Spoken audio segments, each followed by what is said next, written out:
Hello, hello, and welcome to episode 37 of the Mo Money Podcast. I'm your host, Jessica Moorhouse, of course, and thanks for joining me. I've got a freaking awesome episode for you today. I don't know about you, but I love me some Netflix. I love watching all the documentaries they have on there.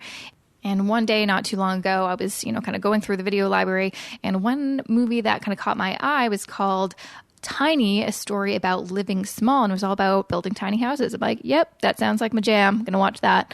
Watched it, loved it so much that I'm like, you know what? I'm gonna do something crazy and try to contact the filmmaker and see if he'll be on my show so we could talk about tiny houses. And I guess I was just lucky, but he got back to me and he agreed to be on the show. And guess what? He's on the show today. So today I am interviewing Christopher Smith, the filmmaker of Tiny, a story about small living, and we're going to talk about how he got the idea to build his own tiny house and how he, got into this world of filmmaking. He actually wasn't a filmmaker by trade before making the documentary, but it was crazy successful. And yeah, we're going to talk about all that good stuff right now. Thank you, Christopher, for joining me on my show today. I really, really appreciate it. Of course. It's great to be here. Awesome. So yeah, let's kind of dive in. How did you get involved in the tiny house movement? Well, it actually all started when I bought some land up in the mountains of Colorado. Mm-hmm. And really I was at this point in my life where I was sort of reevaluating what was important to me and what my dreams were and what I wanted to pursue in life. And it occurred to me that I always had this long-term vision of owning my own piece of land in the mountains and building a house with my own hands on it. And so I thought, why not start working towards that now? Instead of, I think we tend to look at our life goals as a series of steps that are going to get us there. And we work really hard at going to school. We work really hard at going to grad school. Then we work really hard in our career until eventually we're making enough money to make it happen. And I thought, well, what if I just started at the beginning and worked really hard towards that end goal? Exactly. Yeah. So I one day, just kind of on a whim, I went and looked for some land in the mountains, and I found some, really affordable land. And it turns out I could actually just, put a little bit of money down that day and then do an owner carry for a few years, and then I would own it.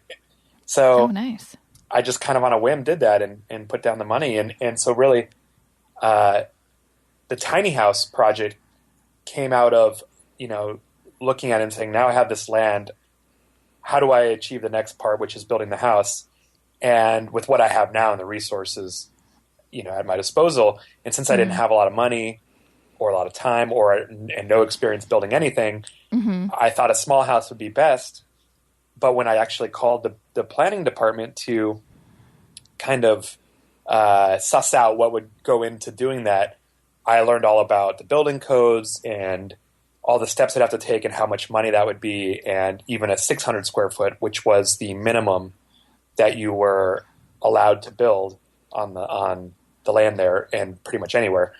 And that alone, required basically, digging at the altitude. I had to dig like really deep footings, and it basically was out of reach. And so I remembered reading an article in Yes Magazine back in 2009 where it featured Dee Williams in her tiny house. And it kind of clicked to me right around then that is why people build tiny houses so small and on wheels, is because it falls under a different set of laws and kind of circumnavigates away those building codes that were made the project prohibitive. Okay. So it's I actually didn't know that there was a minimum square footage that your house had to be. That's interesting. I thought you could just kind of do what you want if you're building the house. So that's really interesting. Oh, yeah. And so that's a big component of the story, actually. Yeah. Maybe worth just touching on for people who know. But basically, depending on where your land is, it falls under any number of jurisdictions, from your city to your county to your HOA to the state. So it varies property to property, but almost all counties in America have a basic 600 square foot minimum rule. And most cities, it's bigger, and most HOAs, it's even bigger than that. So, in fact, the minimum in a lot of places is more like 1,500 or 2,000 square feet. Wow. That seems really big. It could just be because I live in a really small apartment. No, it is. And, it's not necessarily, it wasn't meant to be a bad thing or restrictive. It kind of came out of the post-Depression era 1950s mentality that we're a prospering society and people shouldn't have to live in tiny, squalid tenements anymore. And so they passed these laws to kind of protect people from being forced into terrible living conditions. Wow, that's really interesting. And I guess that kind of just, explains why everyone has this kind of obsession with these McMansions and just these huge houses. Exactly. Wow, that's really interesting. So what I'm interested in, so you kind of decided that, building a tiny house on wheels was kind of the way to go. Why did you decide to build it yourself from scratch? Because I feel like I did a little bit of research of like maybe a few years ago, and I think there are some companies that kind of do some of it for you. Like you don't have to do it all yourself. There's kind of like a kit you can buy, but you did every single thing yourself. Why did you want to do that? Oh, well, those companies didn't exist back then. Oh, they didn't? Oh, okay. Well, that's why. Yeah. I mean, part of it for me was the process of building the house. That was one of the things on my bucket list, you might say. Yeah. And so that was always like number one. Even if they did exist, I wouldn't have used them. And at the time there were some companies, Tumbleweed Tiny House Company, that sold plans, but I wanted to design it and do everything myself. And it was sort of a coming of age kind of a process, and the process was the point for me. And so I in the years, so this was in 2011 when I started, and back then there were people who had built tiny houses, but it wasn't as nearly as common. I mean, there were maybe a dozen as opposed to now when there's like thousands of them. Yeah. And so also, I think like you see all these really great innovative designs and stuff now that I wasn't able to really borrow ideas from because they didn't exist yet. So that's why mine's a lot simpler. And, plus it was within my ability to actually build. Mm-hmm. How did you come up with a design for your house? Did you just did you copy something that was kind of floating around or? Not really. You're kind of constrained by the size of the trailer if you're building a tiny house on wheels. And, there are certain dimensions. And so you're in there. It's like basically you start with a rectangle. Yeah. And at the time I was looking at what other people have done and sort of choosing what I like best from each one. And then also was thinking about how I was going to be using the house and modifying it to suit my use of it. So I kind of ended up with the one I did because I was building it for a high altitude, cold environment. And also something that I could do within my limited skill set and, of construction expertise or whatever.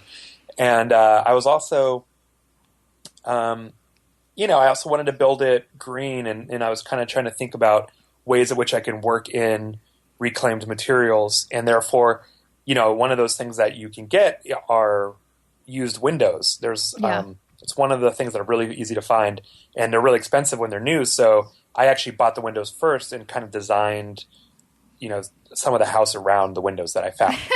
I like that. Very economical and thrifty. I like it. Yeah. Yeah. So how long did it, because I remember you had an idea of how long it would take you, but it actually took you quite a bit longer. And I'm assuming a lot of that reason is because while you were building this house, you were actually working full time at the same time, right? Yeah. So part of the reason why it took so long is that, one, I had no idea what I was doing or how to estimate. And two, I was kind of learning as I was going along. I was working actually part-time more than full-time. And I was finishing my master's degree at the beginning. Oh, wow. That's a lot. Yeah, I had to do a thesis in the first couple months. Oh, wow. And, and then also I kind of ran into some financial trouble along the way because I was self-funding it. Yeah, so exactly. It was a kind of a number of factors that contributed to that. And I was also, we were making a film about it at the same time. So for the first few months, I was going out there alone and kind of just setting up a camera and then doing some work. And then, so when you factor in the time it takes to like do that extra step too, it added to it. Yeah, no kidding. So you were finishing off a master's and filming yourself build this house and working part-time at the same time. That's ambitious, but you did it. Yeah, well, even from the beginning, I did have help from Moret. Although in the early days, since the point was to do it all myself, I started out by trying to build the house without anybody's help, and and so as the year progressed, Moret came out and to the building site more and more until she was there every day, and we ended up finishing it together. But in the early days, it was really just me, some tools, and a camera. So what made you want to make a documentary about this experience instead of just doing it? I guess you were a filmmaker. Is that what you were studying in school? Actually, no, I was studying public administration. Oh, very different. Yep. So what happened was that I had done filmmaking in the past, though, and was kind of part of that whole reevaluating where I was in my life and the things I wanted to do was I was kind of gravitating towards I guess I didn't really intend to get back into filmmaking as a career, but I wanted to experiment more with it as a hobby. And so I bought a DSLR camera to start filming things. And I kind of gave myself a project of maybe I'll make a short documentary. This was at the same time. I don't know what I was thinking. But I couldn't really, I was trying to figure out what to make a short documentary about. And Moret suggested making one about the tiny house project. And needless to say, I was a little skeptical or hesitant only because, well, for a couple of reasons. One, I didn't really want to make a film about myself. Two, that means I would actually have to do the tiny house project. Yeah. And follow through, Yeah. And three, I wasn't exactly sure how good of a film it would make because, it's like really at the end of the day, it's building a house. I thought it was kind of like building a shed, and people think that's interesting. But, I was like, yeah, I'm down to, let's make a film about this, but you should do it with me. And so we ended up making the film together.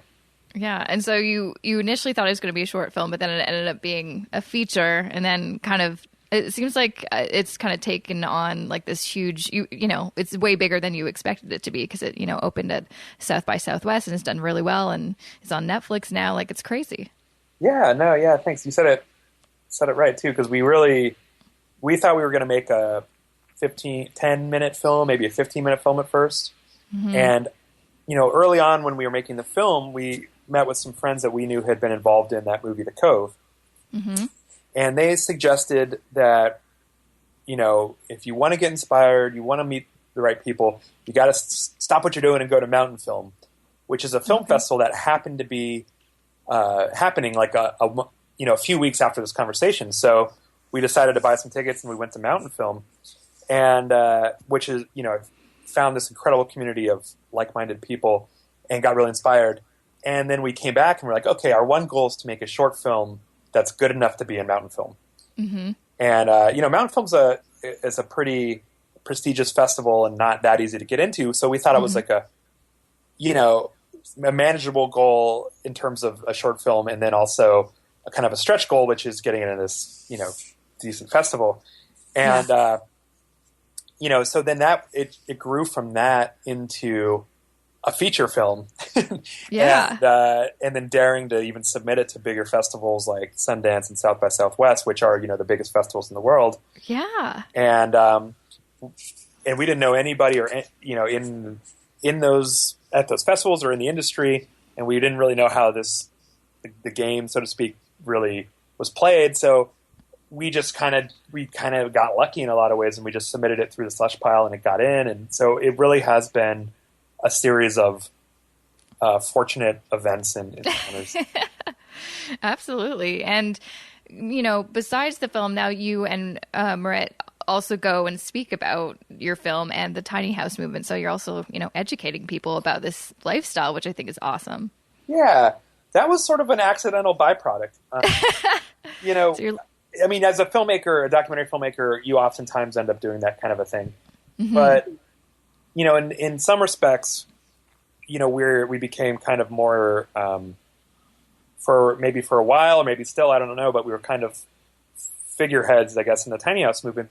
And it was sort of by accident rather than by design, because we started a blog primarily to draw attention about the film we were working on, and also because we wanted to do a Kickstarter and we wanted to kind of build that audience in advance of the Kickstarter. Mm-hmm. But because we did that, we kind of put ourselves out there, and then, because we were in the movie, and then the movie ended up, as you said, getting on Netflix, and it's been seen millions of times. But it's just like all of a sudden, we became the thing that we were interested in, if that makes sense. Like, we didn't set out to be like experts on tiny houses. Exactly. But... Yeah, we just thought the experts were cool, and we wanted to make a movie about them. And then it kind of, did a weird flip on us, and then all of a sudden we're being asked to speak at places, and and I have to say that when you do a documentary film, you do kind of become an expert on the topic because out of necessity, you kind of have to. Absolutely, and you built a house from scratch, like you're an expert. Thanks, but we do try to recommend the people who are the tiny house experts when it makes sense. Like if somebody wants us to talk about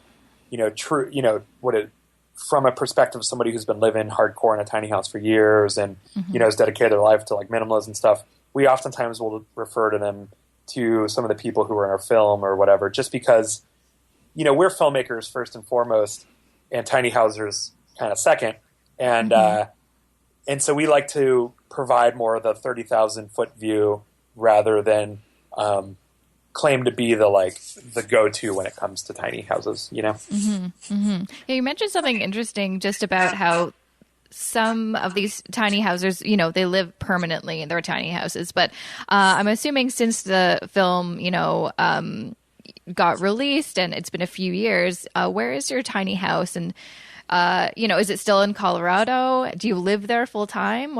Are you a permanent tiny houser? Well, when we were building it for the movie, and when you hear me in all the interviews in the film, I basically was building it because I had this land up in the mountains, but it was really remote. And so it was really meant as this kind of mountain getaway that I would kind of have long term that I could go back to, and it would kind of be that even if I moved in my normal life places, they would be this place I could return to. Totally. But it ended up on the land, and we kept it up there for about a year, but then and we went to New York to do post-production. Yeah. But then, I never really wanted to live in New York. And, and I realized that it really wasn't for me. And we were traveling around and doing the film festival circuit. And so I didn't really want to pay rent anywhere anyway. So we ended up moving it back to Boulder, where I then would go stay in between festivals. And then I ended up just living in it for basically about a year as I worked on this film that actually will be on the Discovery Channel in a couple weeks called Racing Extinction. And while I was working on that as an assistant editor, I was living in the tiny house. So awesome. I did live in it for about a year, and it's still there outside of Boulder. And I go back and I stay in it as much as possible.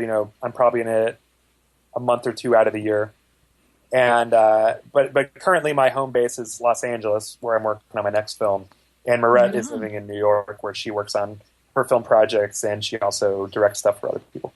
That's awesome. I think that's actually really cool, and that's probably why I'm so drawn to the tiny house movement. And I talk to my husband about this all the time. Like, we just need to buy some land, and we can figure out how to buy it or build it or something like that. But I would love the idea of, we're probably always going to be city dwellers just because of our jobs, but I love the idea of having a space of our own that we own and it's ours, but it doesn't have to be big. And so I like the flexibility that these tiny houses, you don't have to live in it permanently, where if you buy a regular house on land, you're kind of stuck there. And that's kind of the thing that always kind of freaks me out. But with a tiny house, you've got the flexibility. It's actually on wheels. You can actually move it somewhere else if you want to. That's true. So it's pretty cool. So I actually wanted, since you are, very well versed in the tiny house movement, I wanted to kind of get more into some of the benefits of, incorporating this into your lifestyle. Like, obviously there's financial benefits, there's the mobility, and also I know on your website you mentioned a couple times that it's a lot of it is based on living a more deliberate life, which I think is a really cool way to describe it. Yeah, that's right. Choosing to live in a tiny house is definitely a choice, and I'm careful to tell people that it's a great lifestyle or a great living situation for some people at some times in their life. Mm-hmm. I think that there's this idea that if you move into a tiny house, that you're this hardcore minimalist and that you're like deciding on that lifestyle for life. And then when people move out of tiny houses later on, people view them as hypocrites or something. Right. And I don't think that that's necessarily the best way to look at it, because, our lives change. Our families grow. We lose money. We gain money. Our ability status changes. Like maybe we aren't able to climb the ladders to the loft anymore or something like that. Mm-hmm. So I think tiny houses really are well suited to some people and different times in their lives. And but I think that there is a certain deliberateness that you need to take in order to make that decision, because it's not entirely easy. There are things that you have to manage, like the amount of stuff you have and what your lifestyle's like will look, differently than it does if you have a large house. Mm-hmm. And so that's a choice that you have to intentionally make. And I think what's great about it is when you focus your attention on your lifestyle like that, it is a sort of meditative practice. It's a lot like Buddhists who live in monasteries, although not quite that extreme. But, mm-hmm.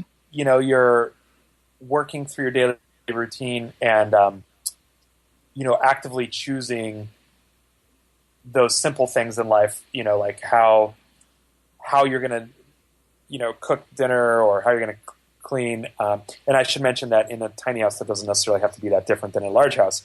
Yeah. But there are certain considerations that you have to be deliberate about. And anyways, I think it draws attention to the process of living, which mm-hmm. is often lost with all of our technology and convenience and grocery stores, that I think is actually really healthy, and a lot of people are drawn to that. Absolutely. I absolutely agree with being drawn to, and I that's kind of my frame of mind. It's like, I would love to just, really enjoy the moments, the little micro moments in our life, because I find the day to day, especially living in a big city, you just get, weeks pass by and you're like, I don't even remember what happened last week. So I think that a lot of people, especially in our generation, are definitely drawn to kind of a simpler way of living that's not just, full of stuff, but more meaningful moments, really. Yeah, that's very true. Yeah. One more question before I let you go. I'm just curious if someone, maybe me, maybe someone listening is thinking about, kind of doing what you did and building or, getting a kit or whatever to build their tiny house. What kind of pieces of advice would you give them that you wish you knew before you started? That's a great question. And, well, it's funny that you say that. We actually have an ebook on our website, which awesome. It's called A Tiny Bit of Advice, and it's the premise of it is that it's all the advice, it's answers to the questions we didn't know to ask when starting the tiny house project. I'm going to read that. That sounds amazing. Yeah, definitely. I'll send you a copy. But basically, there's a lot of things that I could give advice about, but I think the thing that jumps out the most is really kind of being sure about your decision and maybe trying to minimize your life in other ways first to see what it's going to be like.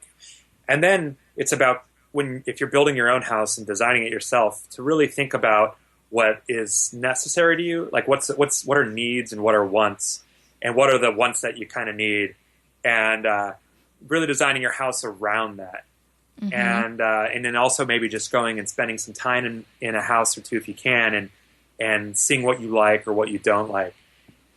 Yeah, I think that's a very important thing. Go in a tiny house first, see if you like it, and then maybe build it. I should probably do that.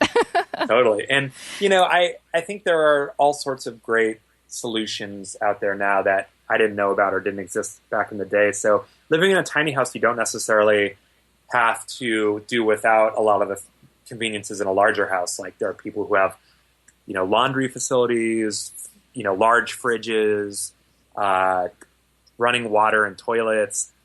So there, it can be basically a normal house. Yeah, that's awesome. Great. Well, thank you so much, Christopher. I really enjoyed chatting with you. Yeah, thank you. I enjoyed chatting with you as well. And thank you so much for listening to episode 37 of the Mo Money podcast. My awesome guest, Christopher Smith. Make sure to check out his the website for the movie, tiny-themovie.com. You can find out more information about the documentary there, even purchase it. And check out the show notes for this episode at jessicamoorhouse.com/37 to find out a little bit more about Christopher, about this episode, about his movie, and